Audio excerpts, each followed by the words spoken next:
विश्वनाथ भगवान की, ओंकारेश्वर भगवान की, ओंकारेश्वर अवरेश्वर महादेव की।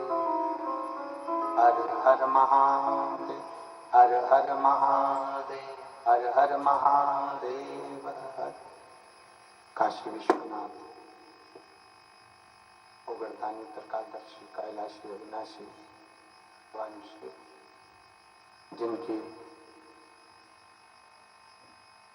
पुनीत पावन शिव महापुराण की कथा श्रवण करने का सौभाग्य बाबा देवाधिदेव महादेव की कृपा से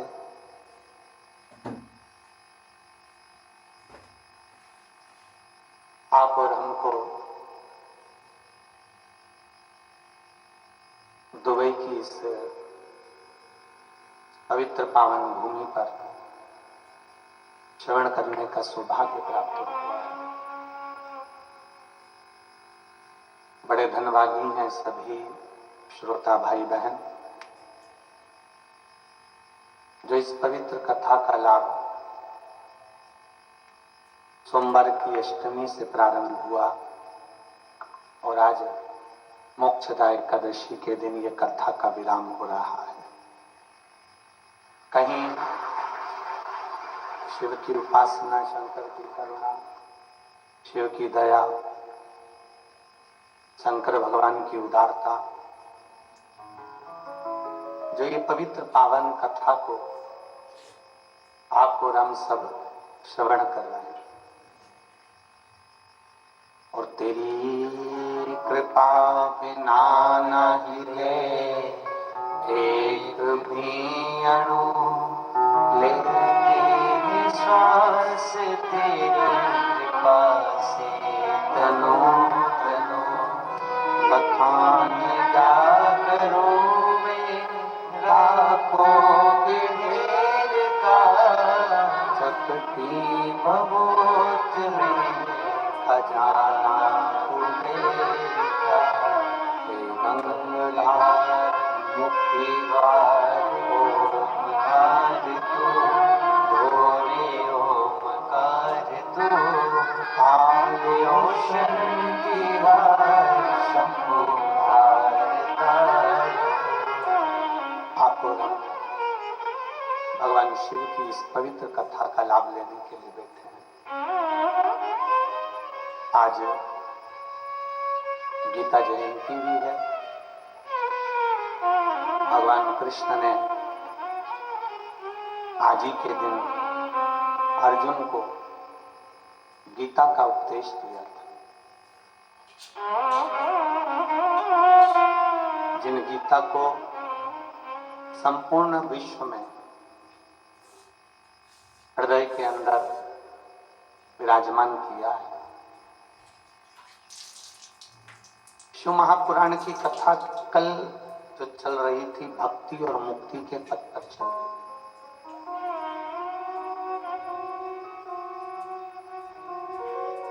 पृथ्वी पर जन्म ले लेना, अच्छा शरीर प्राप्त कर लेना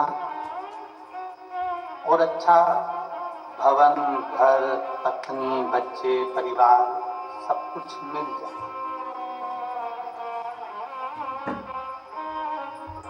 ये हमारा कोई आज का प्रारब्ध है या आज का कर्म नहीं है। ये तो हमारे पूर्व का जो कोई कर्म पूर्व में आए हैं उसका कोई फल हमारे जीवन में मिल गया।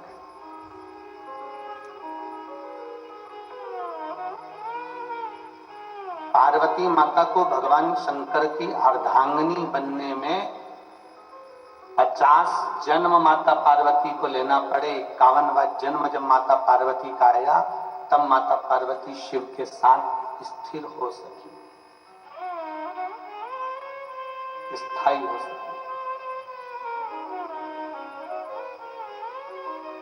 एक दो जन्म का तो क्रम ही नहीं।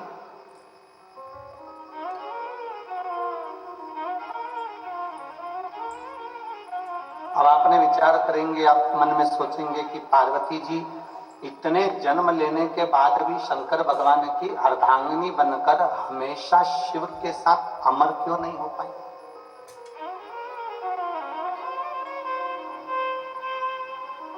उनको तो शिव जी के साथ में अमरता धारण करना था, उनको तो शंकर भगवान के साथ अमरता को धारण करना था, उनको शिव जी के साथ में अमरता धारण करना था।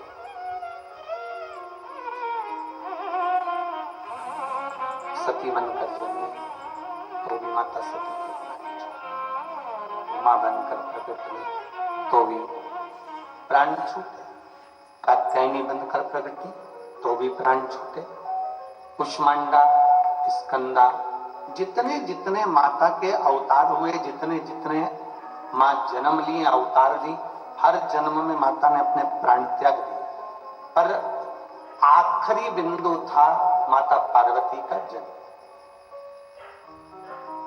अंतिम।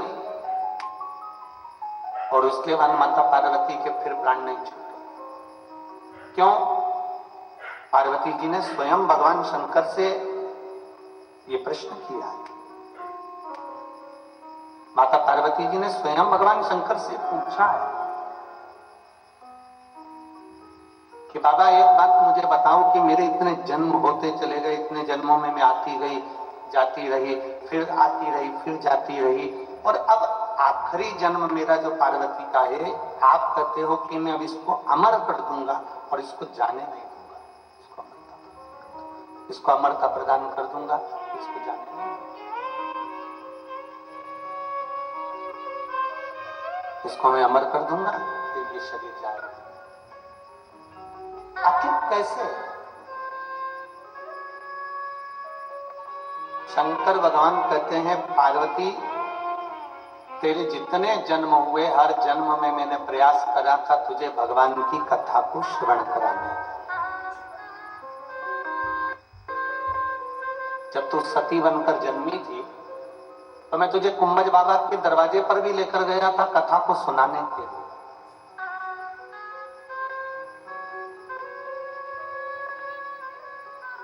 पर सती, तेरा विवाह हुआ था ना, तुम विवाहित हुई थी, तो तुम्हारे मन में यह भाव आ गया कि मेरा पति मुझे लेकर भी आया तो कहां लेकर आया? शादी करने के बाद तो लोग दुबई घूमने जाते हैं, और यहां मेरे पति कथा सुनाने के लिए लेकर आए।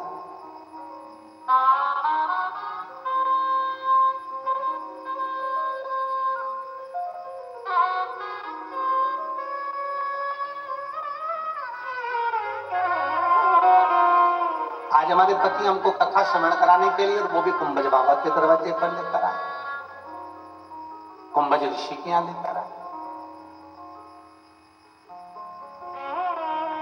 मन में बड़ी ग्लानि सी हो रही थी मां सती को, बड़ा मन में क्षुब्धता उत्पन्न हो रही थी कि कहां लेकर,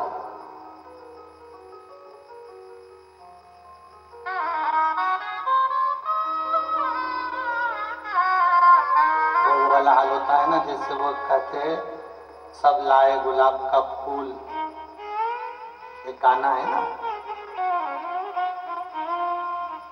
सब लाए गुलाब का फूल और बुढ़ा गोभी लेके आ गया। और एक गीत का स्मरण आप लोग करते हैं, तो उसी तरह बाबा को देखकर माता सती ने विचार करा कि बाबा भी बुजुर्ग हैं, इनकी उम्र का तो कोई ठिकाना है नहीं। कल भी अपन ने कथा के प्रसंग में सुना था कि शिव तो ठहरे कैलासी, हरि कोरा बच्चे बूढ़े जोगी के संग में तुम कैसे पाओगे। हरि पार्वती शंकर भगवान तो बुजुर्ग हैं, ये हमने कल के प्रसंग में श्रवण किया। तो सती मैया को लगा कि ये शंकर भगवान मुझे कथा सुनाने के लिए लेकर आए हैं, कथा तो बुजुर्गों को सुनना चाहिए।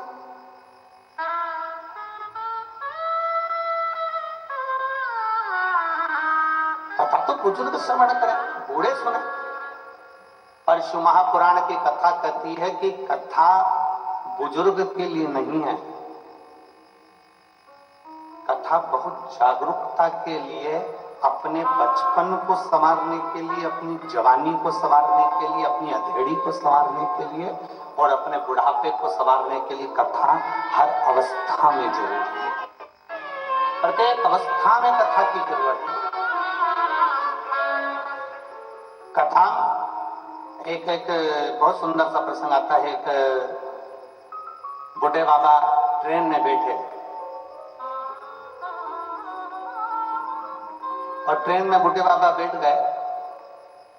उन्होंने अपनी पुस्तक निकाली, गीता जी पढ़ना प्रारंभ कर दिया। 4 लड़के बैठे थे, 4-5, और 5 लड़कों ने जो बूढ़े बाबा को देखा कि इनकी दाढ़ी सफेद है, इनके बाल सफेद हैं, अब जरा इनका मजा लेना चाहिए। अब उनको ये नहीं मालूम था कि कोई सत्संगी जीव हो, कोई भजनावली जीव हो, कोई स्मरणीय जीव हो तो आनंद। जैसे एक बार हम हैदराबाद कथा करने के लिए गए और भोपाल से बैठे ट्रेन में, तो नागपुर बीच में पड़ा। अब नागपुर पड़ा तो वहां पर बहुत सारे लड़का लड़कियां, बेटा बेटियां उस ट्रेन के बोगी में आए। और ट्रेन में बैठते सी लड़कियों ने, बेटियों ने देखा कि बाबा जी तो धोती पहने हुए हैं, बगलबंदी बांधे हुए हैं, दुपट्टा धारण करे हुए हैं। तो उसमें से एक बेटा आया और आकर पूछा, क्यों महाराज जी आप कथा करते हो? हमने कहा। फिर उसने पूछा, आप कथा करते हो? हमने कहा ना। नहीं गुरुजी आपको बुरा लग गया। हमने कहा बुरा नहीं लगा। आप कथा करते हो? हमने कहा ना, कथा करने वाले के सींग होते। अरे नहीं गुरुजी आप बुरा मत मानो, आप बताओ ना कथा करते हो? हमने कहा करते हैं। हमारा एक प्रश्न है, उसका उत्तर दे दोगे? हमने कहा बोल तेरा क्या प्रश्न है? उसने कहा हमारा प्रश्न केवल इतना सा है गुरुजी कि भगवान ने, जैसे कथा में कल आपको बताया था कि सारे डिपार्टमेंट भगवान ने दो बनाए, नासिका के छिद्र दो हैं, हाथ दो हैं, पांव दो हैं, नेत्र दो हैं, कर्ण दो हैं। भगवान जब कान बनाया था, भगवान जब कर्ण की शक्ति बनाया था, सुनने के लिए भगवान ने कान दिए, तो ये 2 छिद्र हैं जिनसे सुनाई देता है। तो भगवान ने फिर ये क्यों बनाया, एक्स्ट्रा क्यों लगाया? भगवान ने ये क्यों दिया? हमने कहा इतनी छोटी सी बात है, तो जिस कॉलेज में पढ़ता है वहां के प्रोफेसर से पूछ लेता। नहीं नहीं महाराज जी आप बताओ कि भगवान ने जब सब कुछ दिया तो भगवान सुनाई तो इन छेदों से देता, फिर भगवान ने ये क्यों दिया? हमने कहा भगवान का नाम चतुर नारायण है, उसको मालूम है तेरा बुढ़ापा आएगा तो चश्मे का स्टैंड कहां से लाएगा, इसीलिए स्टैंड दिया। और रोज रोज बांधेगा तो नहीं, छोड़ेगा तो नहीं, ये उसकी उदारता।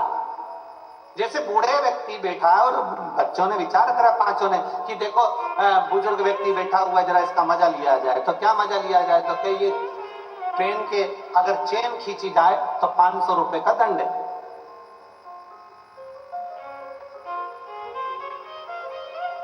सबके पास पैसे हैं, सबने 100 रुपए निकाले, एक की जेब में रख लिए, और रखने के बाद फिर उन्होंने विचार करा कि एक काम करते हैं, चेन खींच तो देते हैं, अपना 500 रुपए भी नहीं जाएगा और बुढ़े का नाम लगा देंगे। इनने चेन खींची, टीसी आई, और जैसे ही टीसी आया आते से उसने पूछा चेन किसने खींची?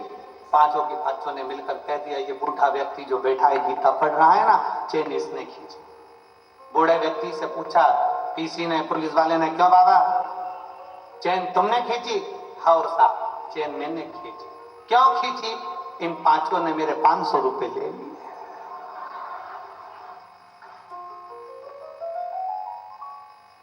तुम्हें मालूम है किसकी जेब में रखा है? हाँ वो पीला शर्ट पहना है ना, उसी की जेब में रखा है। तुम्हें मालूम है कहां रखा है? हाँ ऊपर वाली जेब में रखा है।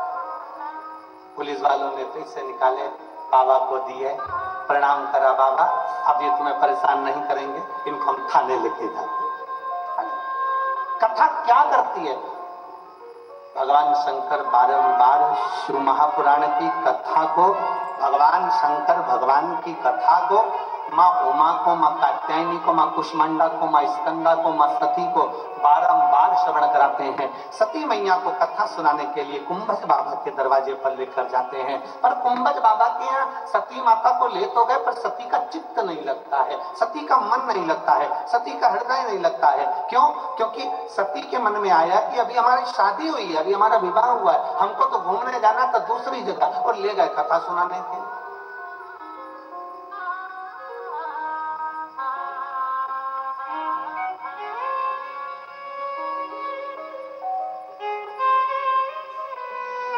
कितना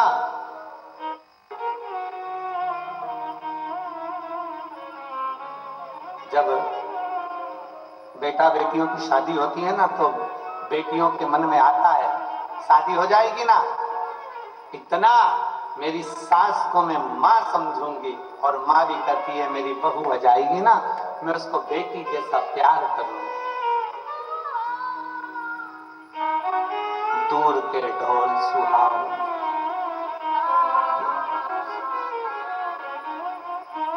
दिल के अरमा आंसू, और सब वैसा की वैसा है। कितना विचार सती मैया के मन में आया कि हम अगर विवाह कर रहे हैं, सती मैया को लगा अगर मेरे पति कहीं लेकर जा रहे हैं, मुझे कहीं लेकर जा रहे हैं, तो वो जरूर मुझे अच्छी जगह घुमाने ले जा रहे होंगे, क्योंकि अभी मेरी शादी हुई है, अभी मेरा विवाह हुआ है। उनको क्या मालूम था कि कथा में ले जाकर बिठा देंगे। और जो सती मैया कथा में बैठी, और कथा का नियम है पंडाल में अगर दिल से शिव महापुराण की कथा के सामने बैठकर जो मांगा जाता है, देव अधिदेव महादेव वो 3 महीने के अंदर देता जरूर है। ये शास्त्र का प्रमाण है, ये हमारा शिव तत्व कहता है, ये भगवान शंकर की कथा है, ये शिव महापुराण वर्णन करता है।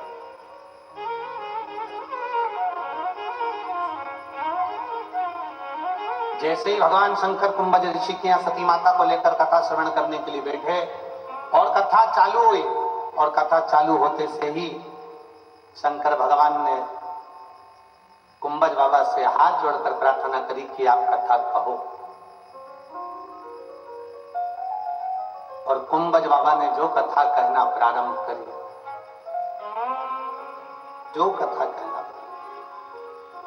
शिव जी का तो मन लग रहा है पर सती का मन नहीं लग रहा। और कथा के मध्य में जो मांगा जाता है वो मिलता जरूर है। शंकर भगवान ने कथा सुनते सुनते मन में विचार करा कि मुझे राम का दर्शन हो जाए, और सती माता ने कथा सुनते सुनते विचार करा कि काय का शरीर पाया है, पति विवाह के बाद कथा सुनाने लाया है, इससे तो अच्छा कि मेरा शरीर जल के भस्म हो जाए। दोनों ने मांगा। इसलिए शिव महापुराण की कथा कहती, जितनी देर कथा में बैठो, जितने समय कथा के अंतर्गत बैठो, आप कथा श्रवण करने के लिए बैठो, उतनी देर तुम्हारे मन में अच्छे भाव आना चाहिए। कभी किसी दूसरे के लिए बुरा भाव ना आए कि उसने मेरा बुरा कर दिया, उसने मुझे यहाँ नहीं जान दिया, उसने मुझे वहां नहीं बैठने दिया, वो वहां से मुझे उठा के उधर बिठा दिया, उसने ऐसा कर दिया वैसा, ये गलत भाव नहीं आना चाहिए। अपने मन के अंदर अच्छे भाव उत्पन्न लेकर, सर्वे भवन्तु, सब सुखी रहे, श्री शिवाय नमस्ते। ऐसा मन में भाव लेकर आओ कि बस हम अच्छे से कथा श्रवण कर रहे हैं, और ये मेरे भोले बाबा की बड़ी कृपा हुई है, मेरे शंकर भगवान की बड़ी उदारता हुई है कि शिव महापुराण ज्ञान गंगा यज्ञ समिति दुबई ने इस कथा का आयोजन किया, और चंद्राकर परिवार इस कथा का मुख्य यजमान बनकर इस कथा को संजोते हुए लेकर आ गया। ये शिव कृपा है, ये शंकर की उदारता है।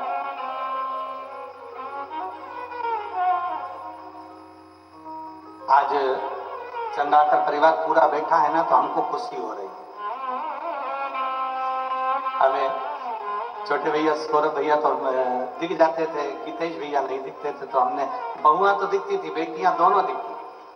और वास्तवता है बहुएं ऐसी ही होना चाहिए जो सत्संग में भी डूबे और सत्संग में भी डूबा है। ऐसी दोनों बहुओं को मैं साधुवाद देता हूँ, बहुत बहुत साधुवाद। तो आज भाभी जी बोली बहू रानी की, देखो गुरुजी आए हैं आज, हमने कहा इनको लाने का पूरा फल आपको ही मिलने वाला है, क्योंकि एक होती है पत्नी और एक होती है धर्म पत्नी। पत्नी वो होती है जो पतन के रास्ते पर लेकर जाती है, पत्नी वो होती है जो पति को सिनेमा घर लेकर जाती है, पत्नी वो होती है जो पति को शॉपिंग मॉल लेकर जाती है, और धर्म पत्नी वो होती है जो पति को शिव महापुराण में लेकर आती है। धर्म पत्नी वो होती है जो शिव महापुराण में लेकर आती है। और इनके घर की एक माता को भी धन्यवाद देता हूँ मैं, चंद्राकर जी, आपकी धर्म पत्नी को भी धन्यवाद देता हूँ। एक पत्नी आपकी ऐसी भी है जो पति को तो लाए भारत से शिवपुराण को भी लेकर आ जाती है, तो उसके लिए भी साधुवाद। शिवपुराण शंकर की उदारता, ये शिव तत्व। और देख लिया संसार हमने देख लिया, सब मतलब के यार हमने देख लिया, झूठे नाते झूठे रिश्ते, झूठे नाते झूठे रिश्ते, अरे झूठा है संसार हमने देख लिया, सब मतलब के यार हमने देख लिया संसार हमने देख लिया। ये शिव की उदारता थी। माता सती के मन में भाव आया, शंकर भगवान ने स्वयं ने मांगा मुझे राम का दर्शन हो जाए, सती माता मांग रही है कि ये शरीर त्याग दूं तो अच्छा। अब ये आपके ऊपर निर्भर करता है। सरोवर है, सरोवर पर हंस भी बैठा है और सरोवर पर बगुला भी बैठा है। बगुला सरोवर पर बैठने के बाद भी मछली को चुन रहा है, कीड़ों को चुन रहा है, इल्ली चुन रहा है, और हंस सरोवर पर बैठने के बाद वो केवल मोती को चुन रहा है। ये आपके और हमारे ऊपर निर्भर करता है कि 3 दिन की शिव महापुराण की कथा में बैठकर हम भगवान शंकर को कितना चुनते हैं, ये हमारे ऊपर निर्भर करता है। कोई ऐसा होगा जो कथा में बैठकर भी निंदा को चुनेगा, चुगली को चुनेगा, अपशब्द को चुनेगा। एक कथा कितनी सुंदर शिव पुराण में आती है। एक राजा थे जिनका नाम था मूर्त। मूर्त नाम के राजा थे और उनकी एक बहन थी।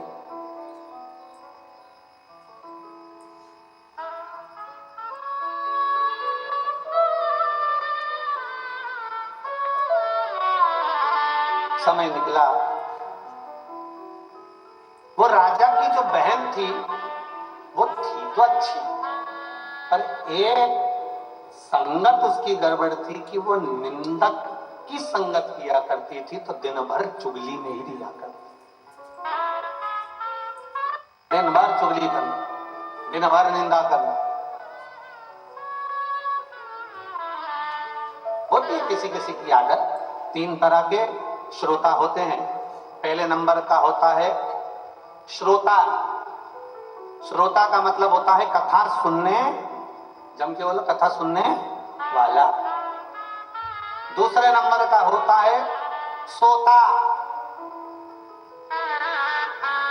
कथा चालू होते से ही कुंभकर्ण की धर्म पत्नी उसकी आंखों में बैठ जाती है, निंद्रा दे, और इतने प्रेम से वो पल्लू मल्लू डाल डुला के ऐसी बैठेंगी कि मालूम भी नहीं पड़ेगा कि कब सो गई।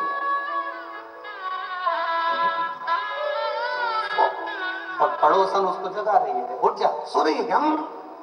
सो थोड़ी ना रही। फिर ऐसी कैसी क्यों करे? कुछ नहीं, भगवान भाग रहा था तो बुला रही थी। ये दूसरे नंबर की है, सोता।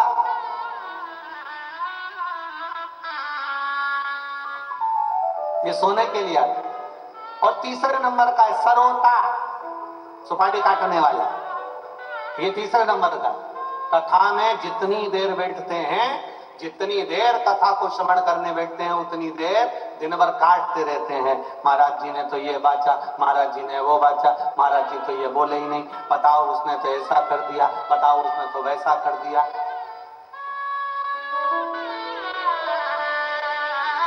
और तो और कथा सुनने बैठेंगे तो भी मोबाइल पर देखते रहेंगे, आस्था वाले हमको दिखा रहे कि नहीं दिखा, तो कोई ध्यान नहीं। और जैसे ही कैमरा पलट कर उधर गया, एकदम चेंज, एकदम।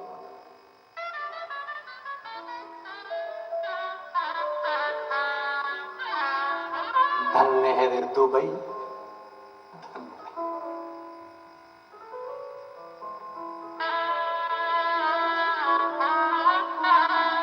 तीन है। पहले नंबर पर है श्रोता, दूसरे नंबर पर है सोता, तीसरे नंबर पर है सरोता। और आज कहने में पीछे नहीं हटूंगा दुबई की पावन भूमि से कि इस कथा के पंडाल में जितने बैठे हैं सब श्रोता बैठे हैं जो दिल से कथा को सुन रहे हैं, दिल से सुन।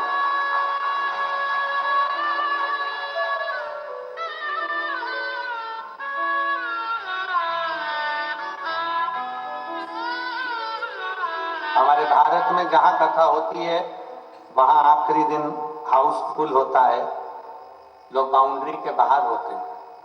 आज यहाँ भी लोग कुर्सियों के बाहर हैं और बहुत सारे तो आ नहीं पा रहे क्योंकि जगह नहीं ना।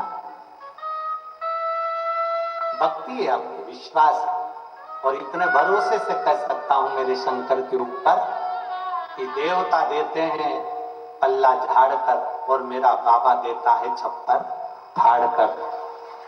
आज आप लोग कथा को श्रवण करने के लिए बैठे हो। हम हमेशा कहते आए हैं कि एक छोटी सी डायरी में लिख के जरूर रखना कि किसी को कथा में पानी पिलाया, भोजन कराया, किसी के लिए कुछ करा, आप वो लिख कर रखना कि बाबा आपको 3 महीने में कितना देता है। और फिर हमको सूचना भारत में जरूर करना कि हम कथा के पंडाल में बैठे थे तो मेरे ओघरदानी ने, मेरे शंकर भगवान ने क्या दिया। और आपका पत्र आएगा तो हम कहीं ना कहीं कथा कर रहे होंगे, या तो मेरठ कर रहे होंगे या रायपुर कर रहे होंगे। जैसे मेरठ में 15 तारीख से 21 तारीख तक है, 24 तारीख से, फिर रायपुर में 30 तारीख तक है। फिर आगे कथाओं का क्रम वापिस छत्तीसगढ़ में आलेकोसा में है, सुरिया में। ऐसे कथाओं का क्रम जो चल रहा है उसमें कहीं ना कहीं आपके पत्रों का वर्णन किया। सती मैया ने विचार करा कि इससे तो प्राण छूट जाए। जो मांग रहे हो शंकर की कथा में बैठकर, जैसा तुम्हारा भाव होगा, जैसी भाव की शुद्धता होगी, वैसा परमात्मा आपको मिलेगा।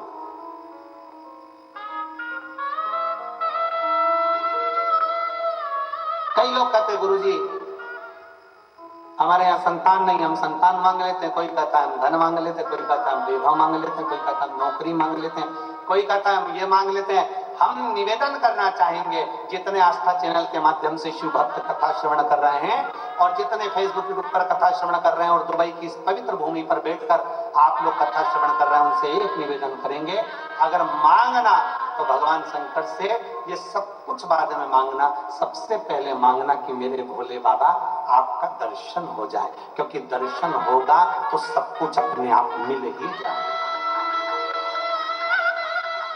आप में से कई मेरी जीजियां बैठी हैं, कई जीजा बैठे हैं, कई माताएं, कई बेटियां, बेटा बैठे हैं, जिन्होंने भगवान शंकर को एक लोटा जल चढ़ाकर ये मांगा हमें कथा कब मिलेगी बाबा, हम कथा कब सुनेंगे। हम तो जा नहीं सकते भारत में, कहां बैठकर कथा श्रवण करेंगे, पंडाल में भारी भीड़ होती है। ऐसी कृपा कर दो बाबा कि हमको कथा मिल जाए, हम कथा एक बार पंडाल में बैठकर श्रवण कर लें। अपने जीवन में एक बार तो कथा को हम पंडाल में बैठकर सुने।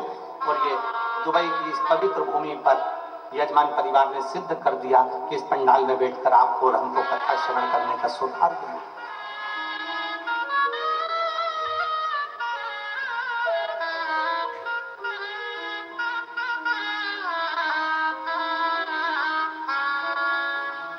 और चंद्राकर जी, हम बाबा से यही प्रार्थना करेंगे कि बाबा ऐसी करुणा आप पर और इन सब पर करता रहे कि आने वाले समय में बाबा फिर ऐसी कृपा करे कि 3 महीने में बाबा आपका भंडार ऐसा भरे कि 3 महीने बाद पत्र फिर वापस यहाँ आना चालू हो जाए, दुबई की पवित्र भूमि पर फिर करता हूँ। हम तो बाबा से इतना प्रार्थना करें, शिव तत्व की प्राप्ति। शंकर कैसे भी हमको से क्या मांगे, धन दौलत संपदा वैभव, अगर एक बार उसका दर्शन हो गया, एक बार उसका दीदार हो गया, तो समझ लो कि शिव ने सब कुछ दे, सब कुछ। और मेरे भोले तेरा सहारा है, मेरे भोले तेरा सहारा है, मेरी नैया का तू किनारा है, मेरी नैया का तू किनारा।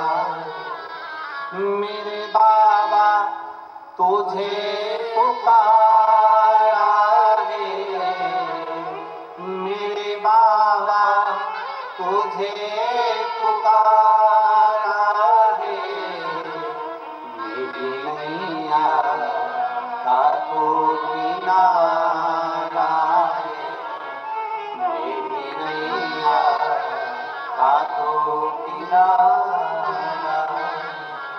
शिव की भक्ति हमें शिव के करीब होने देता है।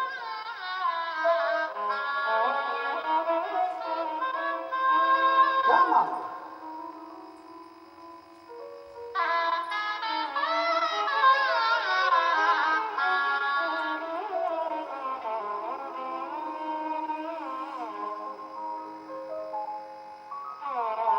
एक बहुत सुंदर प्रसंग आता है बात ज्ञान में। कभी जिंदगी में अगर गुरु से मिलन होना